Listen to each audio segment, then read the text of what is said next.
Tim, you have spent over 40 years in forestry, well, 40 years with Tilhill.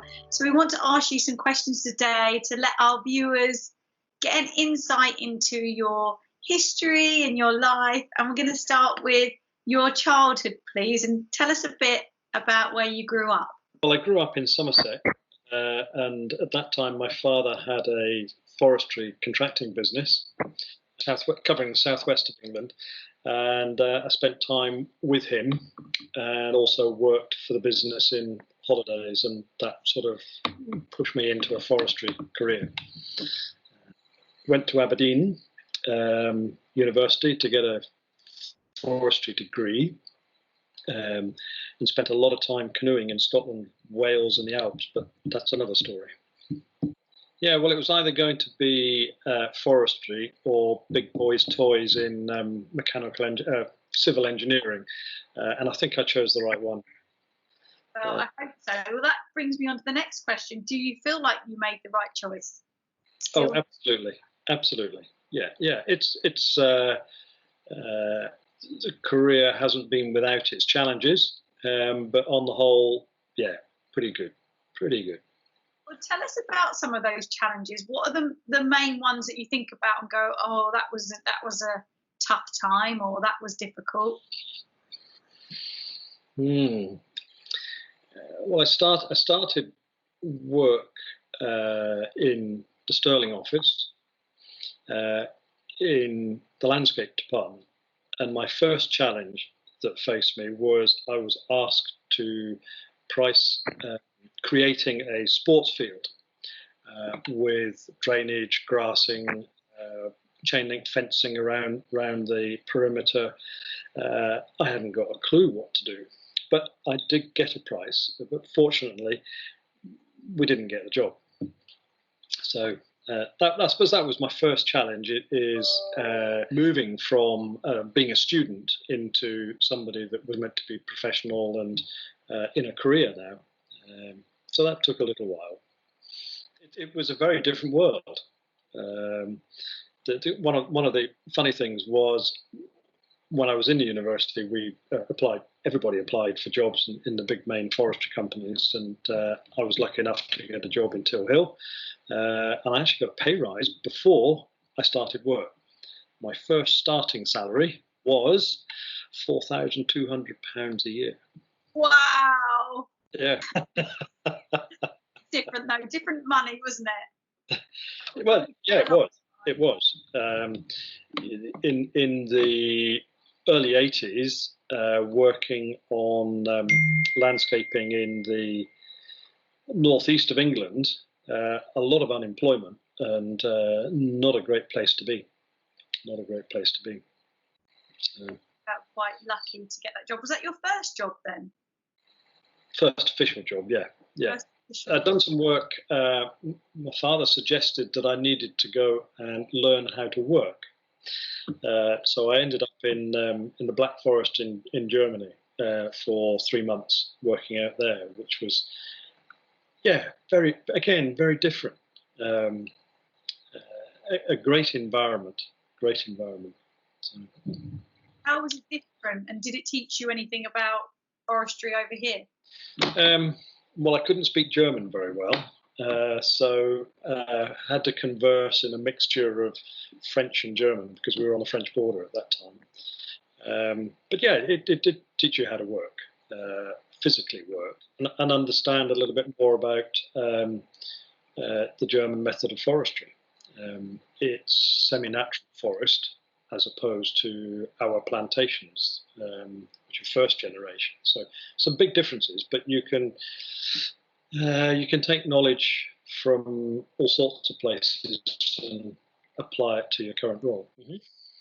Tell us in sections and phases of over the 40 years how your job role has changed from start to finish, because you've been through a few role changes, haven't you, in that time? Yeah.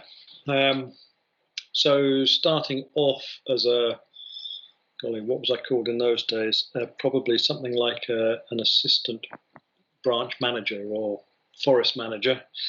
And there it was really out in the field, talking to contractors, trying to understand what they wanted to do and what we wanted to do, and pulling them together to make sure that we had a happy ending. And most of the time we did. Absolutely. Looking at ways of doing things better and quicker. We used a mechanical planting machine on some of the new planting we did in Yorkshire. That was fairly early on. And one of the regional managers told me the other day that they were actually thinning that young plantation with broadleaves. So that was encouraging. Yeah. You also dabbled in landscaping as well, though, didn't you? I started with landscaping, yes. Tyneside and Teesside, mainly. And I do remember working on the felling bypass in Newcastle, planting nice hybrid rhododendrons in flower in the front of Gateshead Stadium. Unfortunately, this was just before Mother's Day. So when I came back after the weekend, there were holes in the rhododendron bed. Ah. Yeah, so I should have delayed the planting until after Mother's Day, I think. Do you have any moments that you feel very, very proud of in the past 40 years? Some major moments that you can think of that you're like, wow, yes, that's such an achievement. Some of this is seeing how people develop. Taking on fresh graduates, as I was when I came into the business, helping them along their way and seeing them promoted and doing really good work. And certainly as I get older, it's great to see the graduates pushing and bringing in new ideas and fresh ideas and how we can exploit those. So the graduate program and the Dragon's Den that we run is just fantastic, absolutely fantastic, and that gives you the confidence that there will be, the business will continue and continue to flourish. So from the 40 years you spent with Tilhill, you can give one big bit of knowledge or advice, what would it be? That's got to be listen and learn, definitely. But equally well, use their knowledge to help the older generation, bringing the new technology in. And that's a good blend. It is a good blend, and it's just great to watch. And I mean the other big change over the years is seeing a lot more women in forestry, and they add a lot.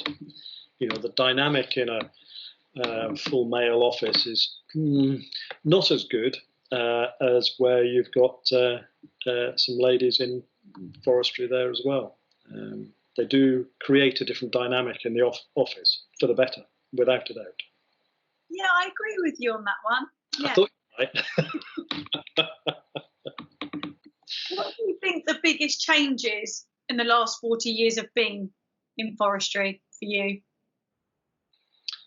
I think I would say technology. So, goodness, I can't remember the date, but when I first started, you wrote everything, and forest management plans were lengthy documents that had to be typed, and the typist would give me back the copy, and you'd think, oh no, I need another extra paragraph in there to talk about this, that, and the other, and they weren't very happy because you had to type the whole thing over and again. So those changes into what were the electronic typewriters and then the PCs coming into the office, that was a big change. I think that was probably the biggest change.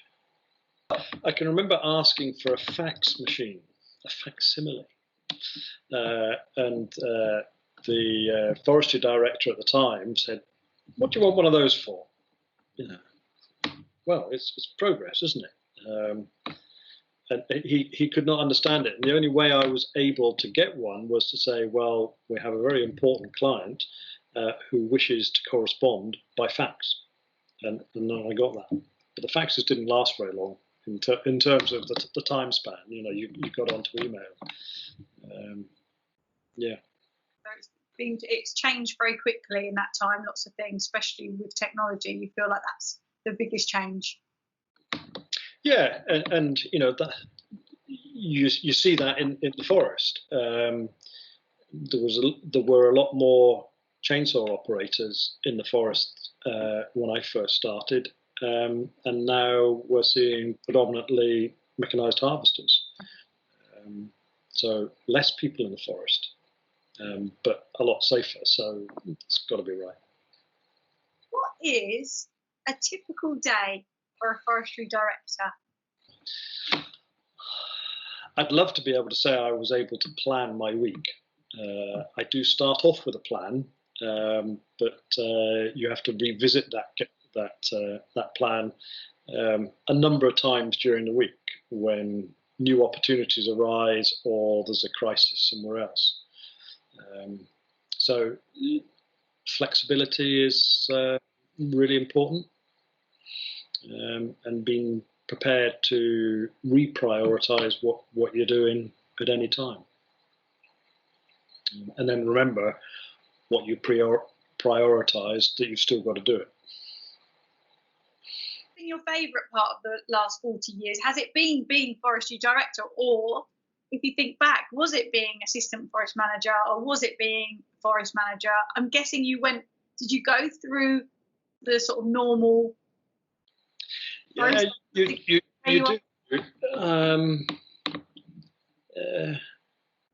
I enjoyed being a forest manager, but then there was a time when I need to do more than the forest manager. I want to progress, and I've been extraordinarily lucky in getting the opportunities to progress. So in 1985, the business in Yorkshire where I was working was split between forestry and landscaping, and I stepped up to be a rather corny branch manager for forestry in Yorkshire. So you know that was right. Oh yeah, this is a new job. You have to grow into it, and then move on. And then I suppose the next big change was in 2000 when I moved up to Southwest Scotland. Then became a regional manager. So you know you're looking at bigger areas, and now forestry director over the whole of the country. It gets a bit scary at times. You know, there's a lot of people working in the forestry business stream, together with the landscaping teams that are growing again. Landscaping has been off and on throughout my whole career. Why did you move to Southwest Scotland specifically? Partly because I was asked to, and it was a bigger role. All of a sudden, you're going from relatively modest mixed woodlands in Yorkshire, where we'd been for 20 years. The opportunity to come up here, a great place to bring children up, and bigger forests, and I felt that I could make a difference. Why Tilhill in particular? Why have you stayed in Tilhill? I was comfortable when I came into the business. Because my father had a forestry business, we had quite lengthy discussions as to where and what I should do and so on. He was bold enough to say to me, go away into a big company so you can make your mistakes there, and then we'll see what happens after that. My father sold the business in 88, I think, late 80s, and then he became a consultant, and by which time I was still stuck in Tilhill in a pleasant way. And every time I got itchy feet or frustrated, wanted to do something else, an opportunity came up. So why would you leave the devil that you know? And that's how it's worked out. Brilliant. No regrets then? No regrets at all? I don't know. I mean, it would have been interesting to see what it was like on the other side of the fence. Was the grass greener? Yeah, throughout your career, you do look over the fence and see, but every time I've looked over, it hasn't been greener. So I've been extremely fortunate in that respect. Extremely fortunate. You had the power to solve one forestry-related problem with this time. It could be in the world or it could be just in the UK. What would it be?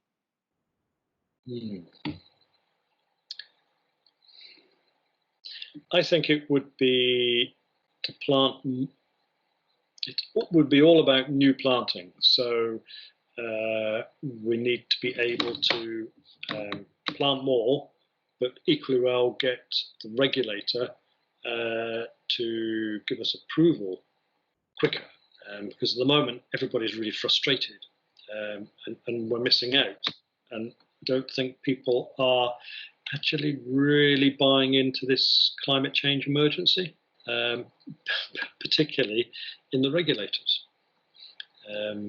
When you've got people like Greta Thunberg and Attenborough who are saying plant trees, for goodness sake, take notice of that. Yeah. Let's get more trees in the ground more quickly. That's what I'd like to resolve. Do you think there will be a resolution one day? Part of the lack of resolution is probably the fact that I haven't got much hair left on. I think there will be, because mother is the necessity of invention. So when you come to the crunch, the solutions will come. But it's getting people to that crunch point earlier rather than lastminute.com. And I'm going to name an era, and you have to say what the biggest thing that happened to you or to do with in that era. Okay, here we go. 80s. Getting my first job, building a team in Yorkshire. 90s. Experimenting with technologies, mechanical planting, automatic spraying from a quad bike, challenging. Moving into southwest Scotland, getting to grips with plant procurement and the start of my interest in Sitka genetics. 2010s.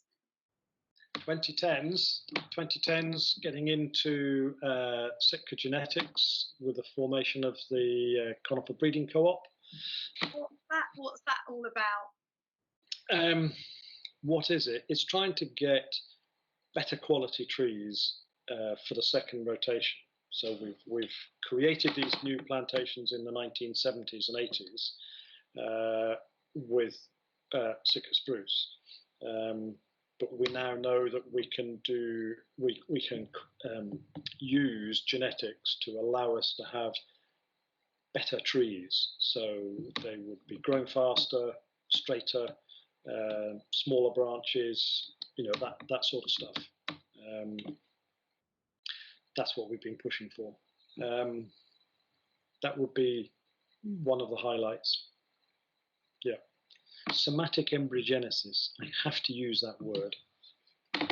Seeing little young Sitka seedlings about so high in agar plates in a laboratory, test tube trees. Great. Wow. What do you think the future is for tree genetics?